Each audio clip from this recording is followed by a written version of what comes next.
are all unique beings, each with our own physical attributes. Our bodies, a vessel that carries us through life, are constantly evolving, adapting, and expressing our individuality.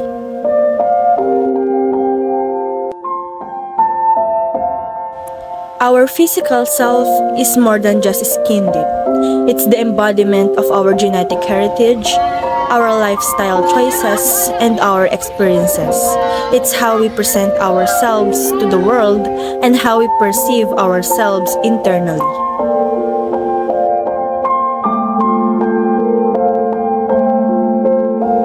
Our physical health is intertwined with our mental and emotional well-being.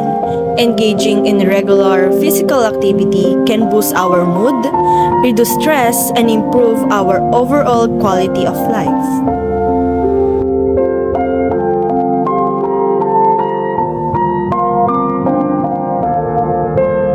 Our bodies are not merely tools, they are instruments of connection. Through touch, movement, and expression, we forge bonds with others and build communities.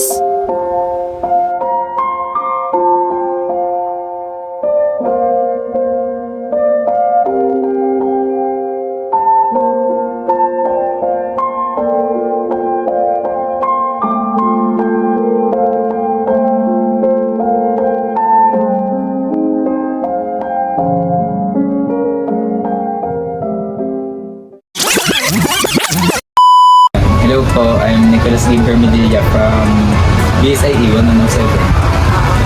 So, first question is, paano mo inaalagaan ang iyong katawan bilang isang atleta, lalo na sa gitna ng matitinding training at competition?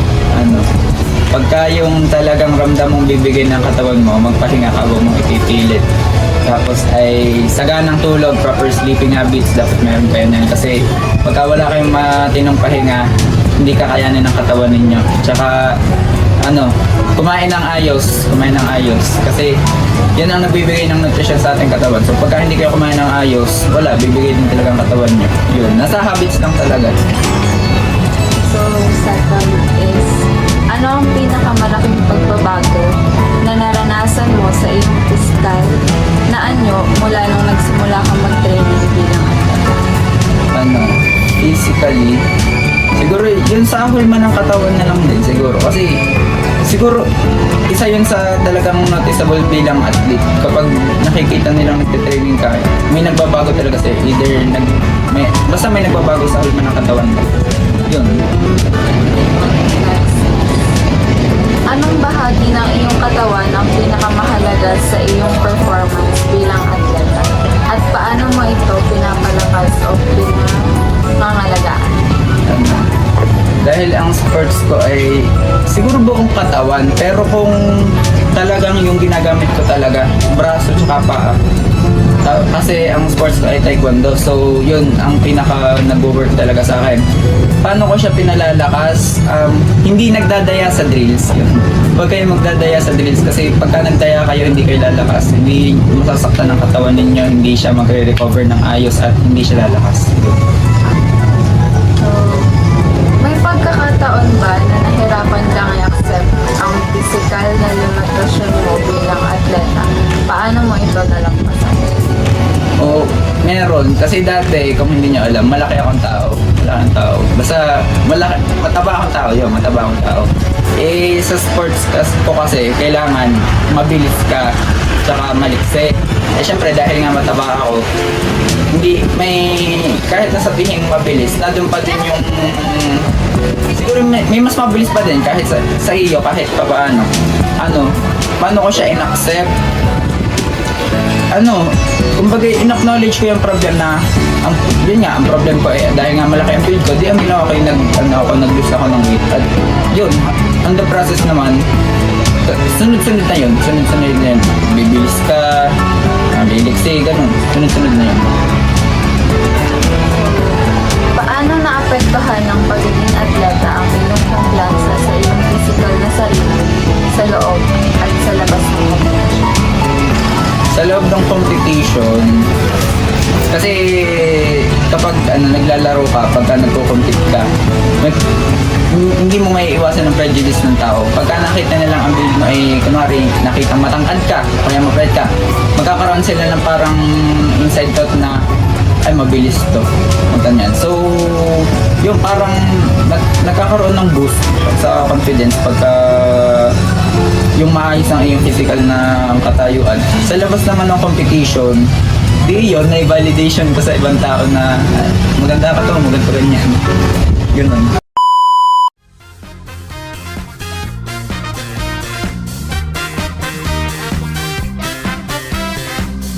Pwede po ba kayo ma-interview? Ang ano pong pangalan nyo? Ako po si Megumi Francine Villana. And kayo po? John Vincent Camagon. Ang ano pong program po na kinukuha nyo po ngayon? Currently po, ako po ay computer engineer. Civil engineer po. So, proceed na po ako sa question. So, ang first question po namin is, ano po ang paborito mong aspeto sa iyong physical appearance po and bakit po?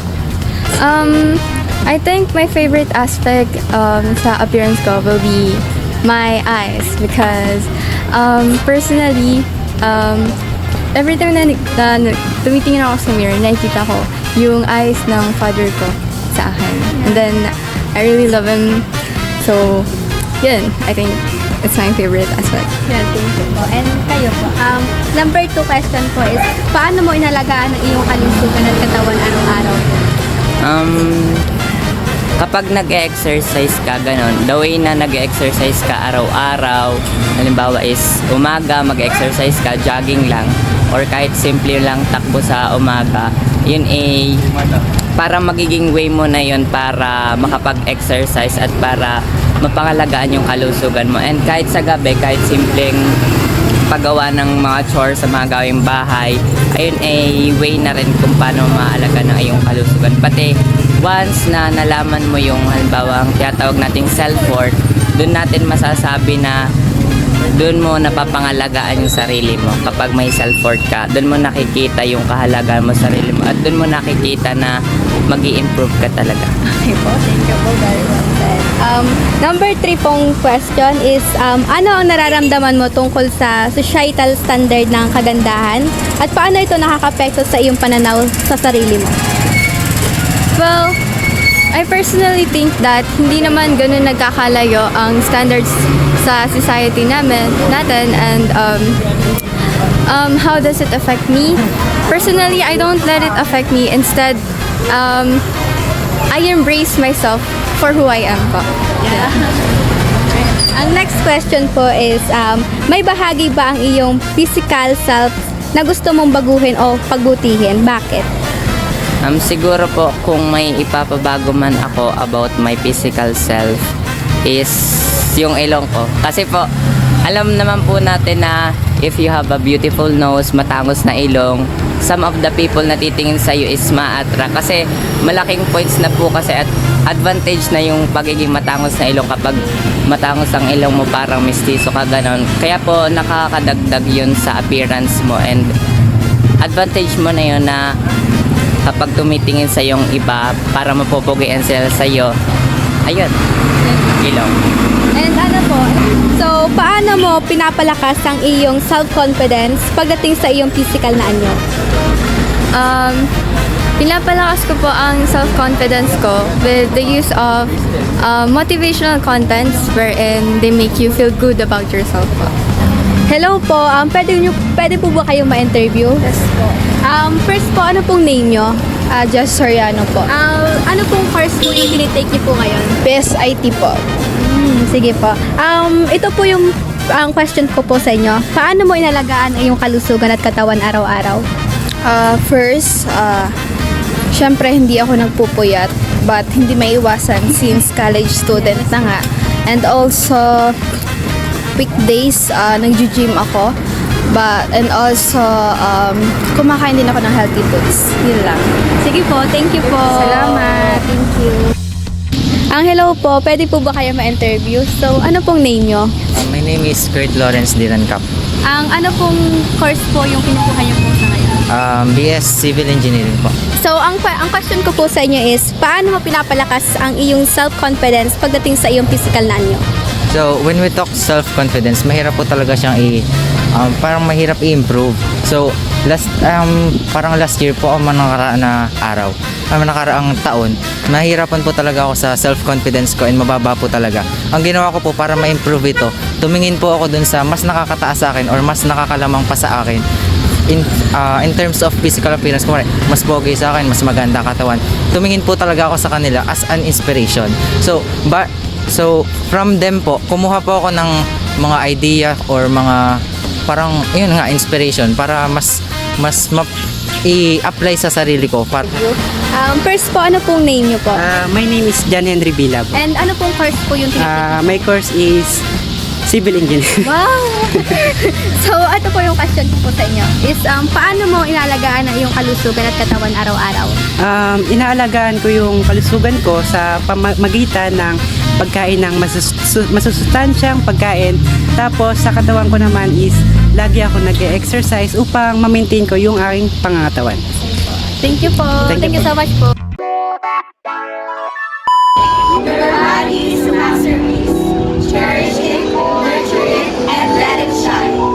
Remember, beauty comes in all shapes, sizes, and colors. Embrace your unique physical attributes and celebrate the diversity of the human form.